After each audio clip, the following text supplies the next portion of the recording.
ouviu, né? Mas, como vocês já têm o conhecimento do que foi a Inconfidência Mineira, e vocês também estão tendo a oportunidade de pesquisar no livro, na hora do simulado, então não chega a ser um problema muito sério.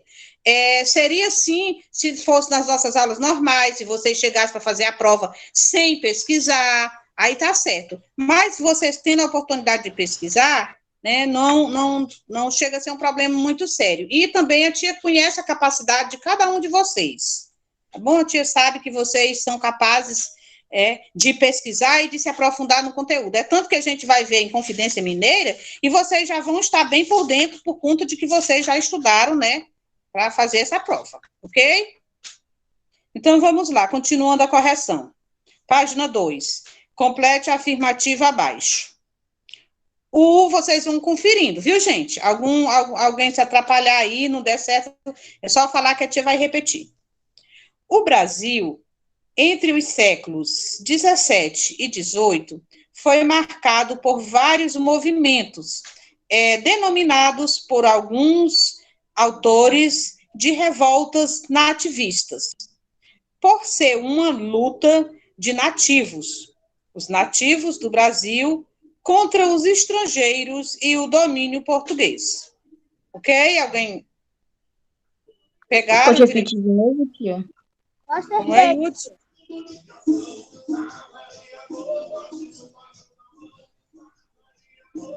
Quer que a tia repita, Aham. Ok, então vamos lá.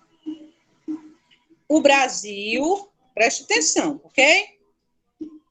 Entre os séculos 17 e 18, foi marcado por vários movimentos denominados por alguns autores de revoltas nativistas, por ser uma luta de nativos. Os nativos do Brasil contra os estrangeiros e o domínio português. Deu certo, Caio?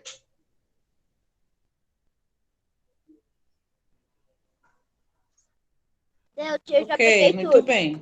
Deu certo, Hudson? Tia, não consegui Oi. pegar toda. Não conseguiu pegar toda? Aonde foi que você não conseguiu? As últimas? Dominados por alguns atores de revoltas. Revoltas nativistas, por ser uma luta de nativos, os nativos do Brasil, contra os estrangeiros e o domínio português. Revoltas nativistas, por sua vez, aliás, por ser uma luta de nativos, os nativos do Brasil, contra os estrangeiros e o domínio português, ok? Muito bem. Então, podemos para a questão... Consegui, tia. Ok, amor. Questão 3. Relacione corretamente. 1. Mascates. 2. Emboabas. 3. Capitão da Traição. E 4. Thomas Bateman. Nome dado, ironicamente, pelos paulistas aos forasteiros, foi o quê? Emboabas, ok? 2, coloco 2. Nome dado pelos olindenses aos comerciantes de Recife, Mascates, número 1. Episódio que consumou a vitória dos emboabas sobre os paulistas, 3. Capitão da Traição. Apontado como cabeça da revolta ocorrida em 1684, foi preso e enforcado. 4. Thomas Bateman. Ou seja, a segunda coluna ficou 2, 1, 3, 4. Ok? Vamos para a questão 4. Responda. A. O que gerou a revolta de Bateman? Preste atenção na resposta. A falta da mão de obra para a lavoura e a insatisfação dos colonos maranhenses com a Companhia de Comércio do Maranhão. Ok? Posso falar, tia? Pode, amor. A falta de mão de obra para a lavoura de cana-de-açúcar em decorrência do fim da escravidão dos indígenas e a insatisfação dos colonos maranhenses com os preços praticados pela Companhia do Comércio do Maranhão. Ok, isso mesmo, muito bem. Muito bem, viu? Corretíssimo. Ok, podemos ir para B? O que aconteceu com Thomas Bateman? O que foi, gente, que aconteceu com ele? Foi preso e enforcado. Muito bem, foi preso e enforcado. 5. De acordo com o texto, o ouro das Gerais, o que aconteceu no final do século XVII? Foi o que aconteceu? Os bandeirantes paulistas acharam o quê? Jazidas, né, de metais preciosos no interior e em uma região que eles passariam a chamar de Minas Gerais. Ok? Conferiram a resposta? Alguém quer ler? Quer ler, João Pedro? Eu coloquei a mesma coisa. Pronto, muito bem. Então, podemos passar para a questão 6, não é isso? Ô, tia, você pode repetir a 4 e a 5, por favor? Que eu não consegui pegar. 4. E a 5. Bem rapidinho, Não, viu, meu amor? é. Bem rapidinho, para a gente não se atrasar. A questão 4.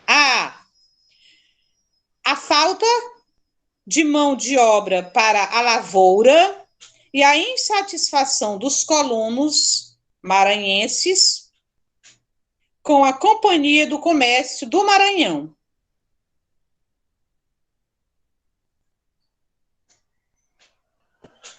A falta da mão de obra para a lavoura e a insatisfação dos colonos maranhenses com a Companhia do Comércio de Maranhão. Deu certo, Kaique?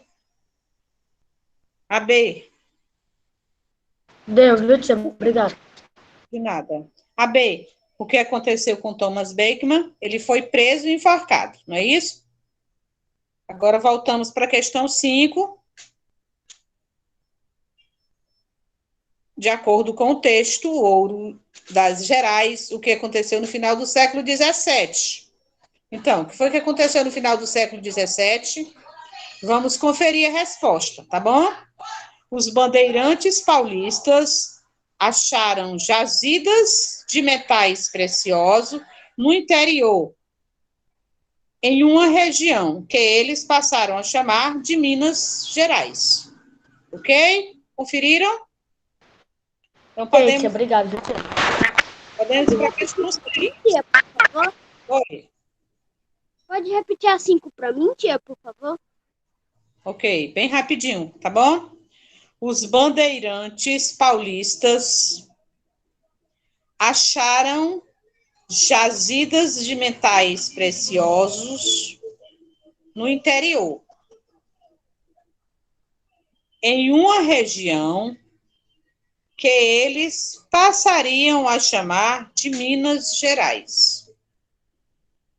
Ok, Caio? Pronto, obrigada. Muito bem.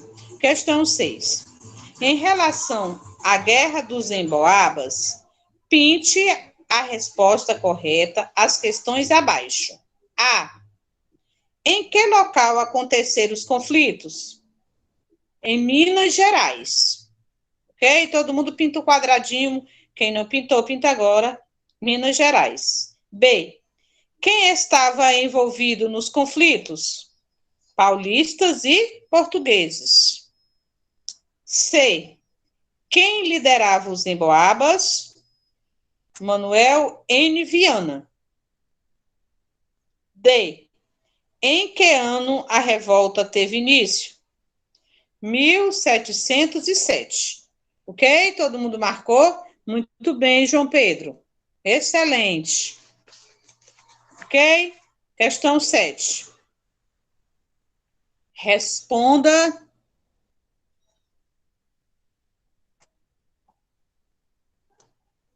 Desculpa, gente. Minha internet está horrível aqui hoje. Então, vamos lá. Questão 7. Responda ao que se refere a afirmativa a seguir. Então, a afirmativa diz o seguinte: era um apelido dado aos portugueses recém-chegados nas regiões do garimpo, que significava forasteiro, invasor ou aves de pés cobertas de penas. Era o apelido, eles deram apelidos de emboabas, não é isso? Muito bem. 8. Explique o que aconteceu no Capão da Traição. O que foi isso, hein? Os bandeirantes paulistas prepararam uma emboscada para os emboabas, mas a emboscada não surtiu efeito e os bandeirantes foram cercados. Alguém quer ler a sua resposta? Conferiram direitinho se está correto? Pode ler, João Pedro. Tia. Deixa o João Pedro ler. Lê aí, João Pedro. Os bandeirantes paulistas prepararam uma emboscada para os emboabas, mas ela não surtiu efeito e os bandeirantes foram cercados. Morreram muitos paulistas. Isso mesmo, excelente. E Hudson? Você queria ler? Era, meu amor. Quer ler ou quer que a tia repita, Hudson? Tia, eu botei assim. Os bandeirantes se venderam ao Bento de Amaral, que era o líder dos emboadas na batalha. Mas, na realidade, os bandeirantes, eles prepararam uma emboscada, ok? Emboscada essa que não surtiu efeito e eles que foram, pegos, foram eles que foram cercados pelos paulistas, ok? Aliás, pelos paulistas mesmo. Então, questão 9. Em relação aos paulistas e emboabas, o que fez o novo governador do Rio de Janeiro, Antônio de Albuquerque? O que ele fez? Ele conseguiu o quê? Restabelecer a paz, não foi? Entre os paulistas e os emboabas. Muito, muito simples essa resposta, ok? Eu conseguiu estabelecer a paz entre eles. Foi. A 4 ou a 8? Foi, tia, eu coloquei a 9, tia, eu coloquei assim a 9. Conseguiu estabelecer a paz entre eles. Ok, muito bem. Entre eles, né? Eles, paulistas e emboabas. Tá correto. Questão 10. Circule a resposta correta. Em que ano aconteceu a Guerra dos Mascates? 1710. Ok? Em que locais a Guerra dos Mascates aconteceu? No Recife, não foi? Recife, Olinda e João Pessoa. Então, foram esses dois locais. Muito bem, João Pedro. Excelente. C. Nessa época... Tia, lá os dois. Os dois. Recife e Olinda... Não, Olinda e João Pessoa não marca. Você vai marcar Recife e Olinda. Ok? Porque foram os dois, Recife e Olinda. Então, nessa época, qual era o produto que estava em decadência? Era o açúcar. Lembra que era o açúcar que estava caindo? Questão 11. Quem estava envolvido na Guerra dos Mascates? Então, quem estava envolvido eram os senhores de engenhos de Olinda e os ricos comerciantes que moravam em Recife. Então, eram esses dois grupos de pessoas que estavam envolvidos nessa guerra dos mascates, né? Os senhores de engenho de Olinda e os ricos comerciantes de Recife. Ok? Todo mundo. Oi, amor. Tia, você pode dizer de novo a ata 10? A 1710. Ok? Tá, obrigada. De nada, amor. Então, gente, agora a gente vai falar um pouquinho sobre a Inconfidência Mineira, tá bom? Confidência Mineira ou Conjuração Baiana, tanto faz. São os dois nomes que essa guerra, esse conflito ficou conhecido, né? Então, isso aqui, a Inconfidência Mineira, entre todos os conflitos que aconteceram, as guerras dos mascates, o Emboabas, todos esses conflitos, a Inconfidência Mineira foi uma que ela também não conseguiu, não teve êxito, né? Foram presos participantes, foram mortos, muitos foram mortos, outros foram presos, outros fugiram, né? Mas ela deixou uma abertura, é como se ela tivesse aberto uma porta, né, para a libertação, né, do nosso território, do nosso Brasil, né, para o Brasil deixar de ser dependente de Portugal. Muito embora eles lutassem pela independência, né, pela liberdade de Minas Gerais, né, a Inconfidência Mineira ou Conjuração Baiana, ela tinha esse objetivo, né, libertar Minas Gerais, né, tornar Minas Gerais uma república, né. Então, eles não conseguiram, mas eles deixaram a porta aberta para outras pessoas continuarem lutando por essa república, né, que mais tarde vem acontecer, tá bom? Então, vamos lá. Inconfidência Mineira ou Conjuração Baiana. Na segunda metade do século XVIII, a economia mineradora dava os primeiros sinais de enfraquecimento. O problema de contrabando e a escassez do ouro nas minas e a profunda dependência econômica fizeram com que Portugal aumentasse os impostos e a fiscalização sobre as atividades empreendidas na colônia. Então, a gente já vê aí um problema muito sério, né? A decadência do que tinha lucro, né, faz com que Portugal aumente cada vez mais os impostos, né, e a fiscalização mais rígida. E com isso, aí começa a surgir a insatisfação, né, dos fazendeiros, começa a surgir a insatisfação desses povos, e aí é onde começa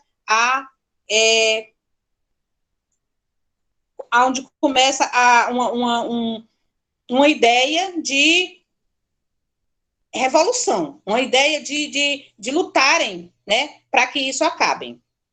Com a diminuição na produção, os mineradores começaram a ter dificuldade para pagar os impostos cobrados pelo governo português. Revoltando-se contra essa exigência, isso fez surgir, no ano de 1789, em Vila Rica, atual Ouro Preto, estado de Minas Gerais, uma conspiração que ficou conhecida como Inconfidência Mineira. Então, foi a partir dessa decadência, né, esse problema de contrabando, porque o ouro era muito contrabandeado. Então, o problema foi se agravando, a escassez começou a acontecer do ouro, né, e aí começou a profunda dependência econômica, né, com Portugal. E aí, com todos esses acontecimentos, Portugal, o rei de Portugal, resolve fazer o quê? Cobrar mais impostos, né? Porque estava chegando muito pouco para ele. Então, ele aumenta os impostos. E uma rigidez muito grande, né? Uma fiscalização muito severa. Então, o que acontece? Esses mineradores, eles não conseguem pagar esses impostos muito altos. Então, eles começam a ter essa dificuldade, né, de pagar esses impostos. E aí, o que acontece? Eles se revoltam, né, contra essa exigência e faz com que aconteça, né, uma conspiração que fica conhecida como Inconfidência Mineira. Desse movimento, faziam partes idealistas, né, intelectuais, padres, comerciantes e a elite mineira.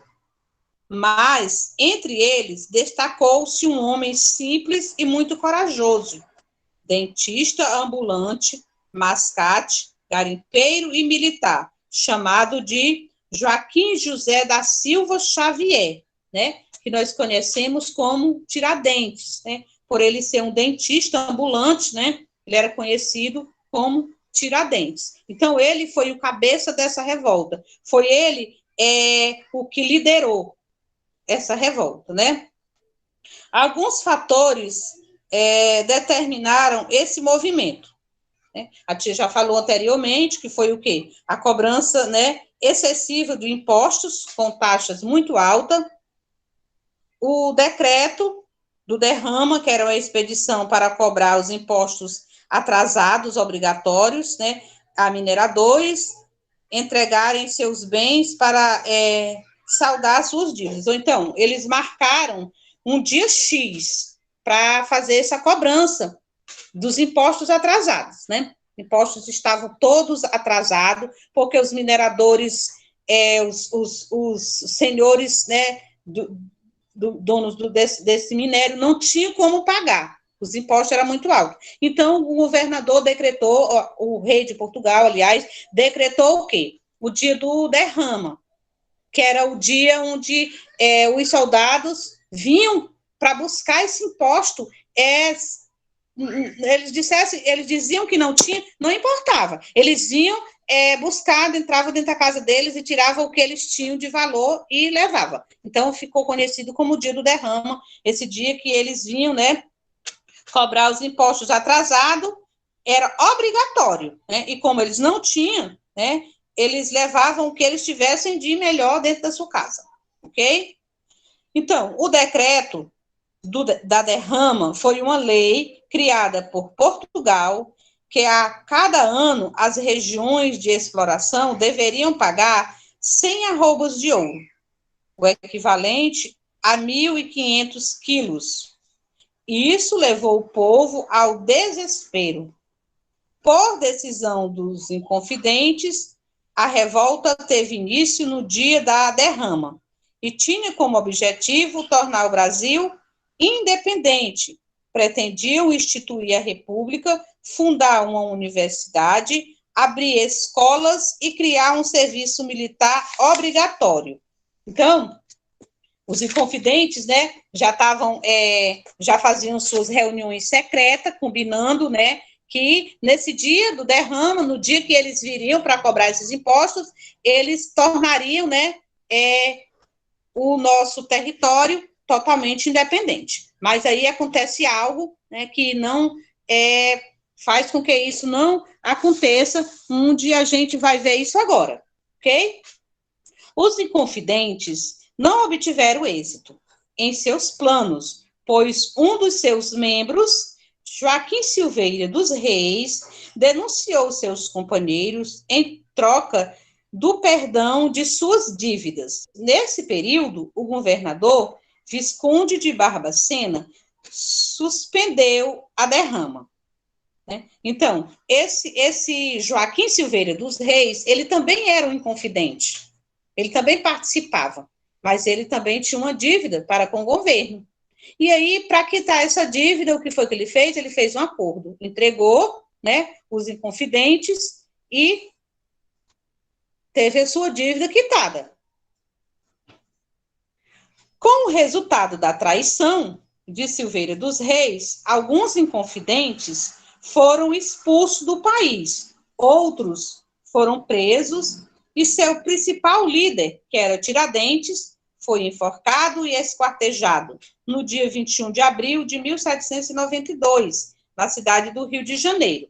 Apesar de frustrada, a Inconfidência deixou uma semente da luta pela liberdade, que foi o que eu disse para vocês, né? Apesar da Inconfidência Mineira ter sido derrotada, né, não ter dado certo os seus planos, mas ela abriu uma porta, ela plantou uma sementinha para outros que viessem, continuassem, né, lutando pela liberdade, né, pela liberdade do nosso território. E a gente vê aí, mais uma vez, mais uma guerra, mais um conflito que não tem êxito, né? Por quê? Porque os poderosos sempre são os que, né, sempre são os que saem em vitória. Mas a gente percebe que existe também uma coisa muito forte entre as pessoas, né? Era a união, né? Era a luta de querer o nosso território dependente, totalmente independente, né? Que é o que acontece posteriormente. Ok, gente? Aí a tia vai deixar para vocês realizarem a página 166 até a página 168, onde amanhã a gente faz a correção. Tá bom, gente? Então, a tia deixa um beijo, um abraço e até amanhã. Ok? Tchau, tia. Tchau, meu Tchau, amor. tia. Até amanhã. Se Deus quiser. Tchau, tia. Até amanhã.